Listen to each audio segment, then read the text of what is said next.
j'essaie simplement dans le monde des idées et aussi dans le monde vécu, puisque je m'occupe de 110 projets humanitaires, d'essayer de voir si je peux traduire, disons, un peu l'entraînement que j'ai suivi auprès des maîtres spirituels pendant 40 ans, basé principalement sur l'amour altruiste et la compassion, pour une contribution aussi modeste soit-elle à la société. Donc, bon, directement par ces projets humanitaires, mais aussi dans le monde des idées. Et ce qui, au fil des années, ce qui me paru de plus en plus clair, c'est que nous avons besoin de davantage de fraternité, d'être concernés par les autres, parce que ça correspond, à mon sens, à notre nature profonde, et c'est aussi l'enseignement de mes maîtres, et notamment du Dalai Lama, qui j'ai traduit pour lui en tant qu'interprète depuis 25 ans, et je vois que son message est de plus en plus fondé sur les valeurs humaines séculières, et parmi ces valeurs, sur l'altruisme.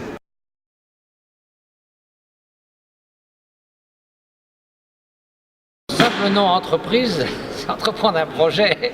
Alors tout dépend de ce que vous entreprenez. Si c'est pour, de façon totalement sans merci, vous enrichir au détriment de tout le monde, je veux dire, on n'est pas partant. Personne n'est partant. Mais une entreprise qui, par exemple, l'entrepreneur social, prenez le modèle de Yunus, comme il dit, Grameen Bank, toutes ces entreprises sont profitables.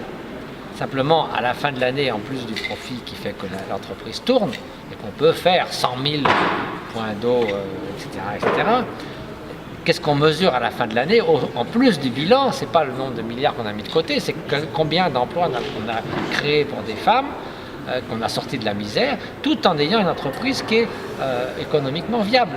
Donc il pourrait y avoir un Wall Street de l'entreprise sociale qui permettrait d'être tout à fait viable, mais qui en même temps une composante pour la société, et pas simplement pour creuser l'écart entre les riches et les pauvres, et faire des gens qui aient des fortunes absolument presque indécentes, et alors que malheureusement ce fossé a tendance, dans un certain nombre de pays, de s'accentuer plutôt que de se combler.